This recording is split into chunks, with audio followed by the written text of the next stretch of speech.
Good morning, Grace Harbor. It's Dan. Happy Thursday. Yesterday's storms have cleared and everything is wet and glistening.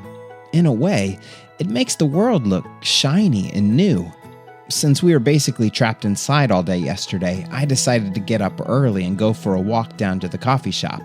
Bobby was just getting set up for the day behind the counter and was surprised to see me so early. But it meant I got the first and freshest cup of coffee of the day. It was so good. I then headed over to the Fruit of the Earth bakery to see how Bree and her team were doing. They weren't technically open yet, but one of the perks of being friends with the baker is she just might let you in to see the morning's offerings come out of the oven. She tossed me a croissant that was so hot, it was steaming when I tore it open. I'm not sure I've ever had a better pastry in my life. I made one more stop before returning home, but I'll tell you about that later. For now, I thought it might be fun for you all to think of some things that just make you go, oh, that's good. It could be a food or a beverage like I had this morning. It could be really nice weather when you open a window or head out the door. It could be the feeling you get after running around with your friends, or it could be a book or show or movie you finished recently. What's something that you would call good? If you need more time, you can pause the podcast, and I'll be right here when you get back.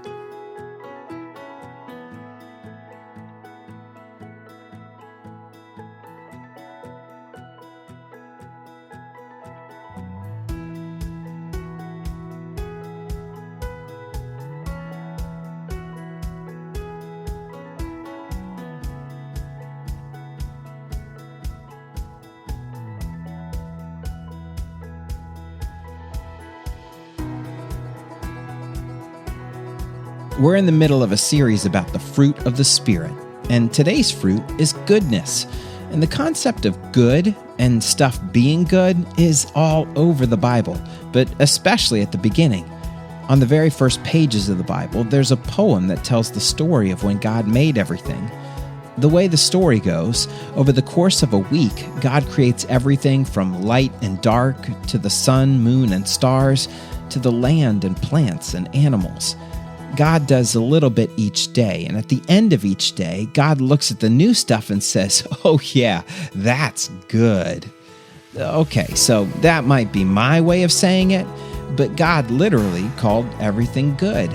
And at the end of the sixth and final day of creating, God made us, humans. We were the finishing touch, and once we were in place, God said that it was very good. Like I said this morning, thanks to the rain, everything looked shiny and new outside, and it made me wonder if this was what it all looked like for those first humans. My mind pictured God whispering in their ear, "What do you think? Do you like it?" The real bummer is that as soon as that moment passed, I picked up my phone out of habit and immediately saw ways that things aren't so good right now. Posts about people who are sick, news about fighting around the world, worries about this thing and that thing. It made me wonder, what happened to all of the good?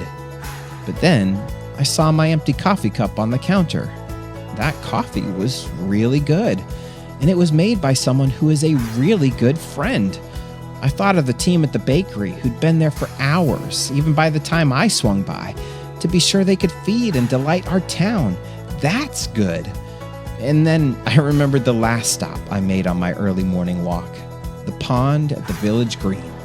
And I could hear the good news even before I could see it. The high-pitched peeps of newly hatched Quackerson ducklings. As I approached, I could see Mr. and Mrs. Quackerson proudly and gently circling what looked like a nest full of damp little wriggling fluff balls. You know, there is still good in this world. There's lots of good. We just need to look for it.